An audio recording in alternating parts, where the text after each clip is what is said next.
Bismillahirrahmanirrahim. Assalamualaikum warahmatullahi wabarakatuh. Selamat sore, salam sejahtera bagi kita sekalian. Shalom, salve om swastiastu, namo buddhaya, salam kebajikan. Yang saya hormati Wakil Presiden Saudara Gibran Rakabuming Raka, para Menteri Koordinator Kabinet Merah Putih, para Menteri, para Kepala Badan, Jaksa Agung, Kepala BIN, Kapolri, Kasat mewakili Panglima TNI yang sedang dinas ke luar negeri, serta seluruh Wakil Menteri dan anggota Kabinet Merah Putih yang saya banggakan. Hari ini saya mengundang seluruh kabinet untuk kita melaksanakan sidang paripurna. Tentunya ini adalah pertemuan kita sesudah kita resmi 3 bulan menjabat. Setelah saya dilantik tanggal 20 Oktober yang lalu, kemudian saudara-saudara dilantik besok harinya tanggal 21, dan para menteri, para wakil menteri sorenya.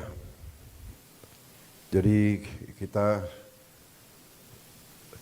resmi menjabat, menjalankan mandat dari rakyat 3 bulan. Untuk itu, walaupun sebetulnya saya tidak pernah bekerja dengan target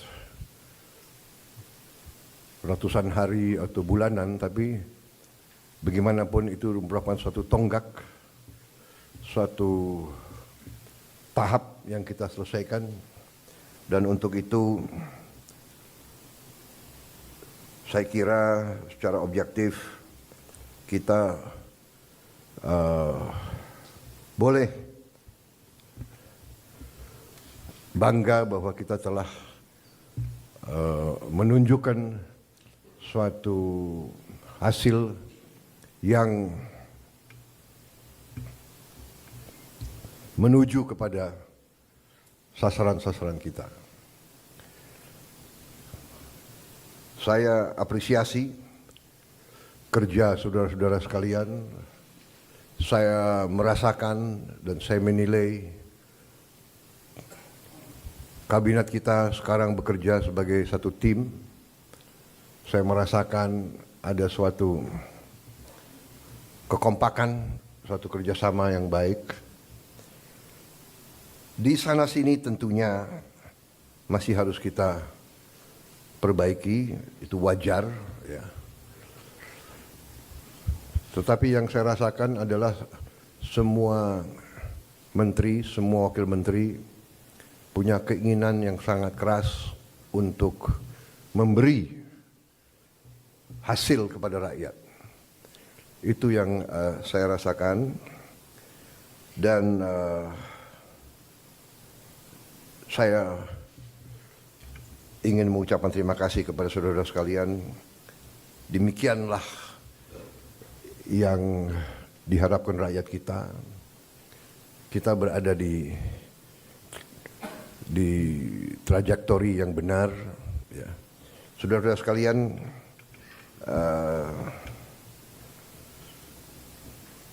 saya tadi pagi kebetulan berjumpa dengan Profesor Emil Salim, seorang senior, usianya 94 tahun, berkali-kali jadi menteri. Ya, beliau menyampaikan pesan-pesan, menyampaikan harapan-harapan dan menyampaikan apa-apa yang beliau jadikan pegangan beliau. Inti yang saya kira saya tangkap dari beliau ingatkan bahwa seorang menteri adalah seorang pejabat negara. Berarti orientasi pengabdiannya adalah negara. Kita dari sistem politik kita adalah politik konstitusional, di mana politik kita dijalankan melalui partai politik. Kedaulatan rakyat dilaksanakan melalui partai politik, melalui perwakilan. Dan itu benar bahwa sistem konstitusi kita bisa dikatakan adalah sistem campuran. Presidennya dipilih langsung dari rakyat, presidennya memiliki wewenang-wewenang presidensial, tetapi parlemen, DPR memiliki wewenang pengawasan, wewenang anggaran yang sangat besar.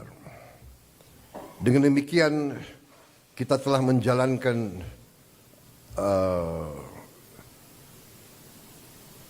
statecraft kita, bernegara kita telah jalankan dengan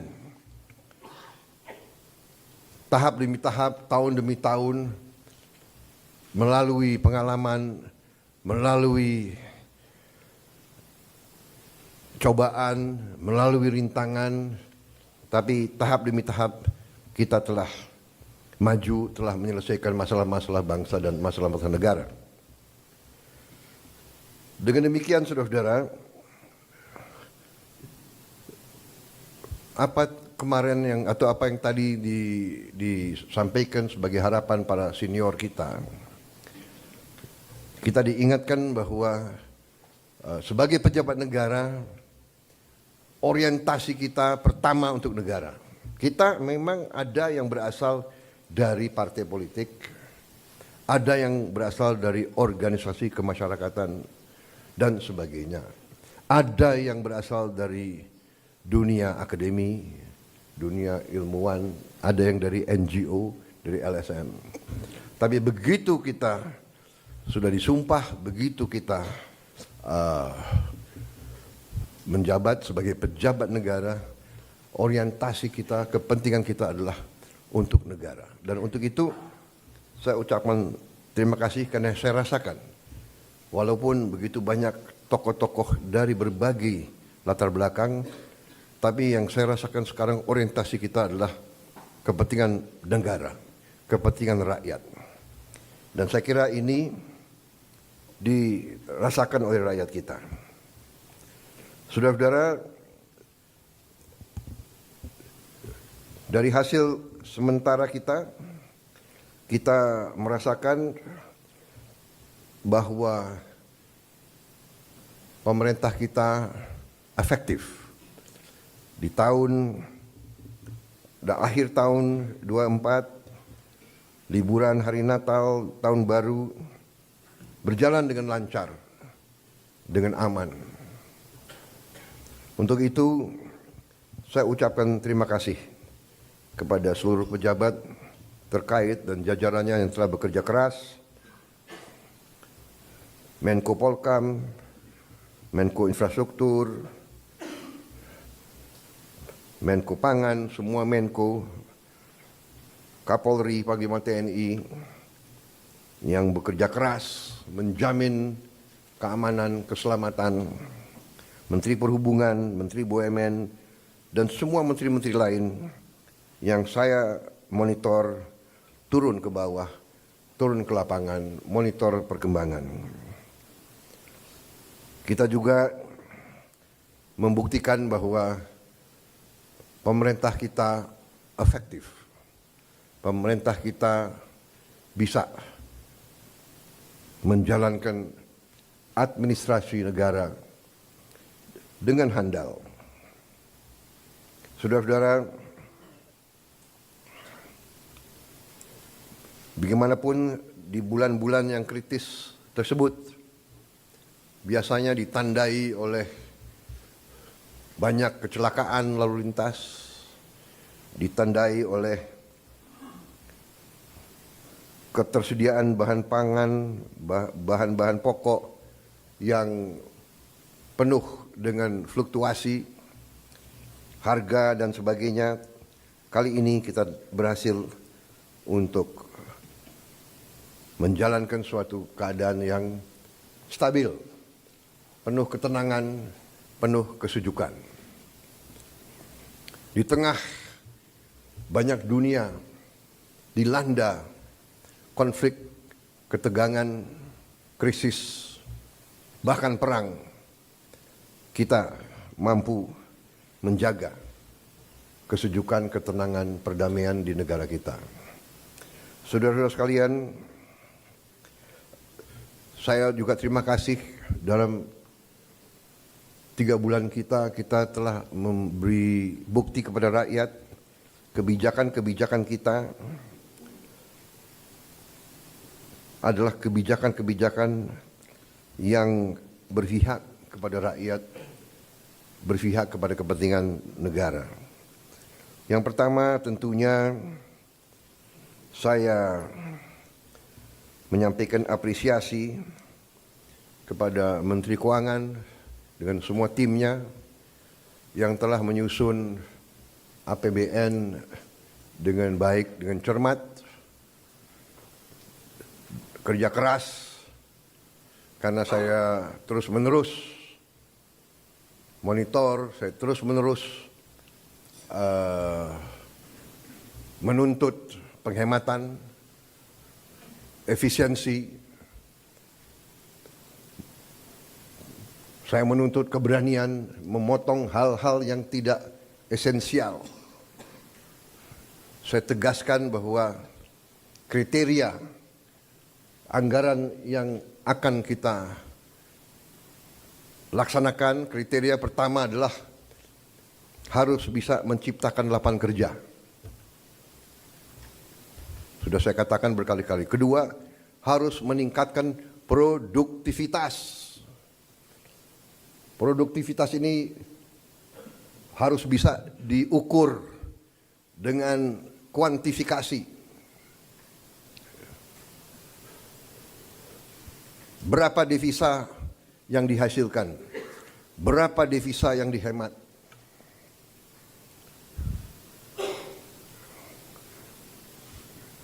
Kemudian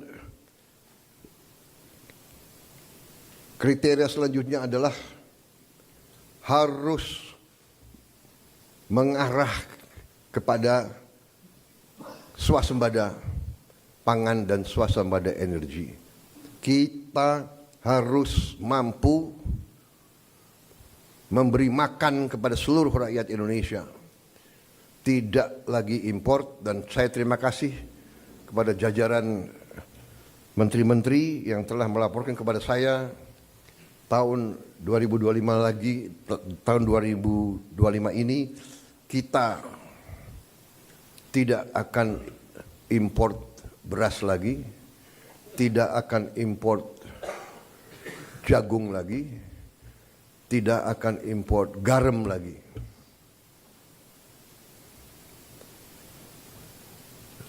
Artinya, target yang saya berikan kepada kabinet bahwa Indonesia kita harus swasembada pangan dalam waktu 4 tahun. Alhamdulillah, target itu bisa kita capai akhir 2025, paling lambat awal 2026. Jadi mungkin 3 tahun lebih cepat dari sasaran yang kita tetapkan.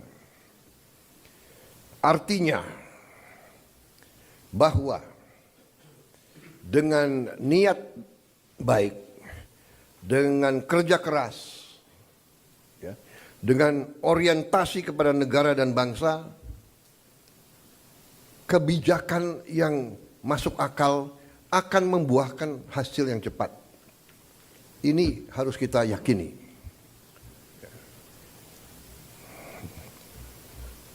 Kemudian kriteria selanjutnya adalah harus bisa memberi terobosan teknologi. Dari prioritas kita itu, satu tadi bahwa harus menciptakan lapangan kerja, tingkatkan produktivitas, swasembada pangan, swasembada energi. Dengan swasembada pangan dan swasembada energi kita aman. Kita tidak boleh bergantung kepada sumber di luar negeri. Sudah berkali-kali saya tekankan itu. Dalam krisis dunia tidak ada negara yang akan mengizinkan pangan keluar dari negaranya. Ini sudah hukum sejarah. Dan kriteria selanjutnya harus bisa menghasilkan terobosan teknologi. Berarti pengeluaran investasi untuk sumber daya manusia, untuk pendidikan, untuk sains dan teknologi, ini termasuk sesuatu yang vital dan sesuatu yang harus kita jalankan. Jadi saudara-saudara, saya tegaskan kembali bahwa hal-hal di luar itu yang bersifat seremoni, upacara, merayakan ulang tahun ini, ulang tahun itu, hari ini, hari itu, kita tidak anggarkan. Perayaan sejarah, perayaan ulang tahun laksanakan secara sederhana di kantor, di ruangan. Kalau perlu yang hadir hanya 15 orang, sisanya divikonkan.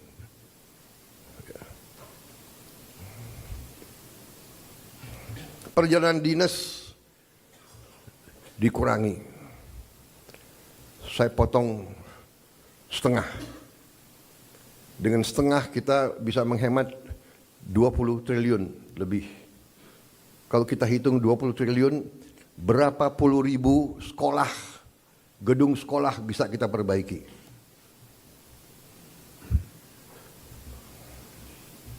Jadi saya katakan benar-benar bahwa saya sangat serius dalam hal ini.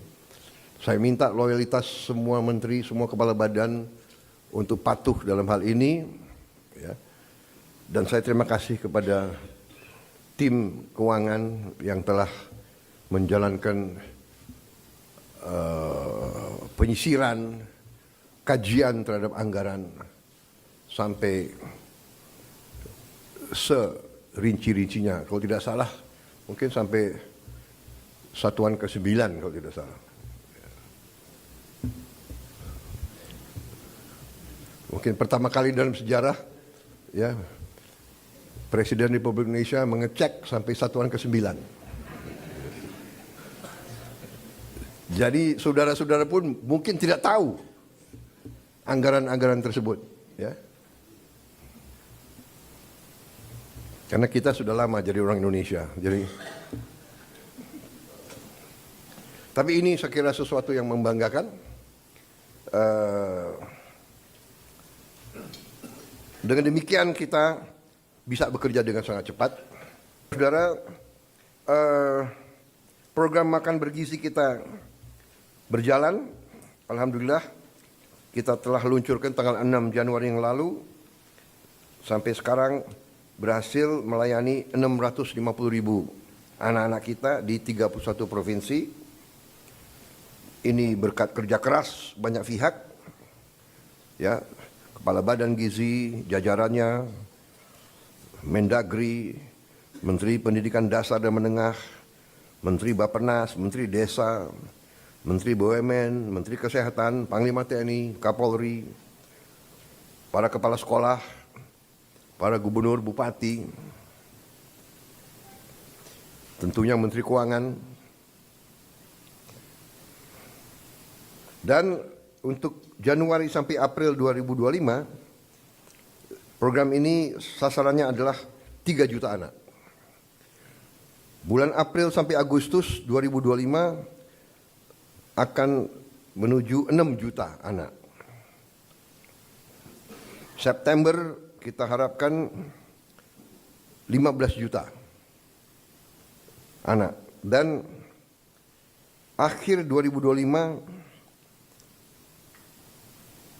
target kita adalah semua anak-anak Indonesia bisa dapat makanan bergizi. Saudara-saudara, terima kasih kerjasama ini. Seluruh kementerian lembaga ikut mengamankan dan menyukseskan program ini. Kita akan bersinergi dengan pemerintah daerah, gubernur, bupati, wali kota, dan seluruh perangkat daerah. Saudara-saudara, ini adalah masalah strategis. Kita memperkuat masa depan Indonesia. Anak-anak Indonesia harus kuat, harus cerdas, harus semangat, harus sekolah dengan baik. Saya percaya dalam waktu yang tidak lama kita akan melihat peningkatan hasil kemampuan akademis anak-anak kita. Saya juga bertekad untuk melakukan langkah-langkah intervensi kepada semua sekolah di Indonesia. Sekolah dasar, sekolah menengah, SMP, SMA, semua sekolah yang dibina oleh pesantren dengan teknologi. Kita akan masuk ke semua sekolah dengan teknologi. Kita ingin mempercepat penyampaian pelajaran untuk semua sekolah kita. Saudara-saudara, saya juga berterima kasih kepada Menko Perekonomian dan tim ekonomi yang telah menggagas, menyusun konsep-konsep yang diwujudkan dalam produk-produk, dalam kebijakan-kebijakan yang pro rakyat, penghapusan hutang kepada petani dan nelayan yang mengalami kesulitan membayar sekian belas tahun, kemudian juga berbagai bantuan langsung, berbagai bantuan mengurangi kewajiban-kewajiban terutama rakyat yang di golongan yang paling bawah dan paling lemah.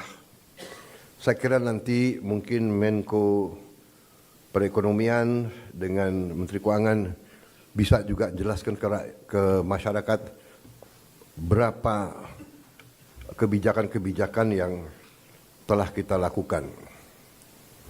Kita juga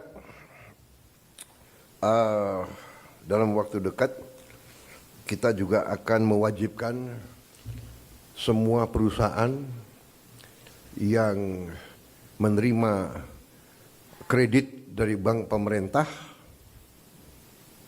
harus menempatkan hasil penjualan ekspornya di bank di Indonesia. Saya kira ini hanya wajar, ini masuk akal. Mereka berusaha dengan dana yang bersumber dari rakyat Indonesia.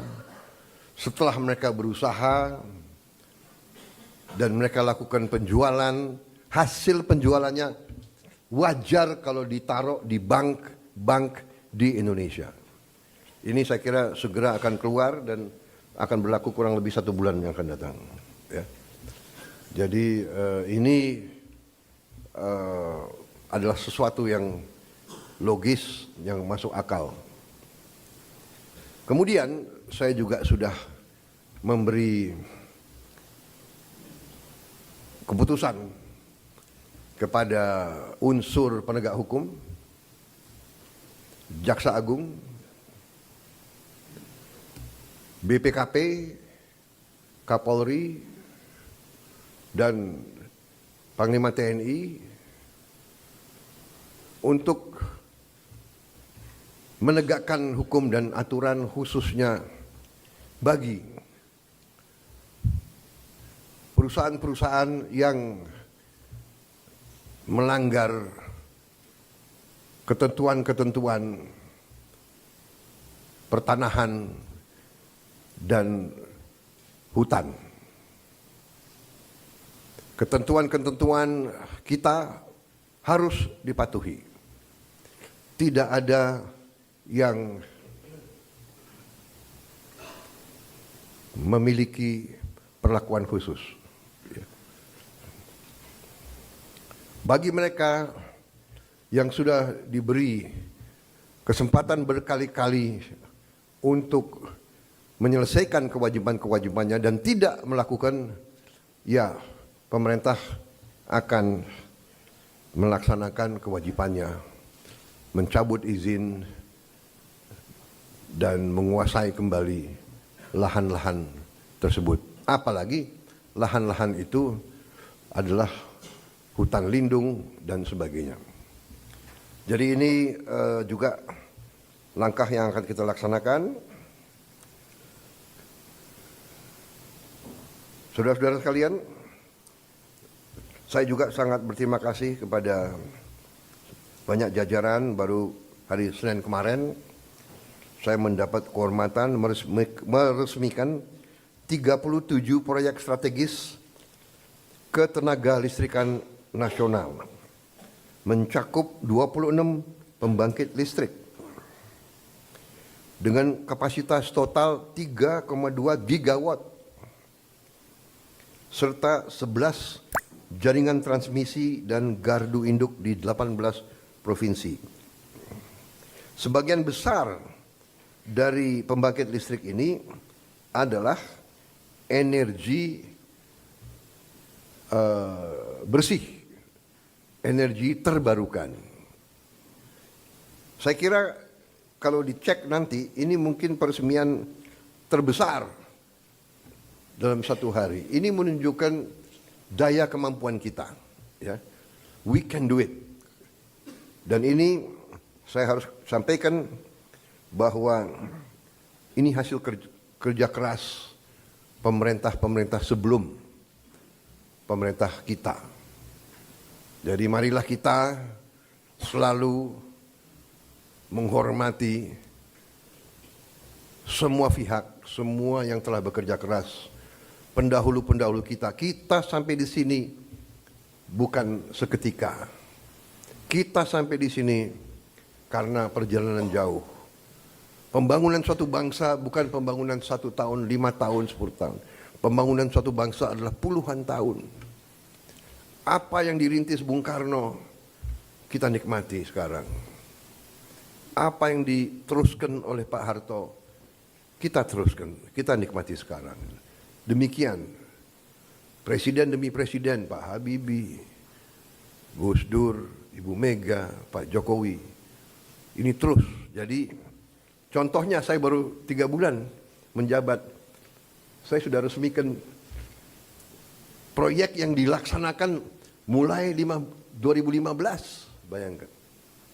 Jadi inilah yang saya minta menjadi alur bernegara kita. Kita ini melanjutkan suatu long march, perjalanan jauh. Estafet demi estafet kita terima. Baru nanti kita akan mencapai cita-cita kita. Saya sangat optimis bahwa kita akan sampai ke situ. Saudara-saudara, Sementara itu yang saya sampaikan, teman-teman media saya kira cukup banyak bahan ya. Sekarang akan saya sampaikan hal-hal yang belum perlu Anda dengar. Kan begitu kan? Saya kira media ini masih muda-muda ya. Jadi ada hal-hal yang kalau orang tua bicara yang muda-muda, yang muda-muda, anak-anak biasanya tunggu di luar, kan begitu kan? Ya. Terima kasih sementara. Ya. Paling lama ini, ya. Zaman Pak Jokowi sebentar dia di dalam.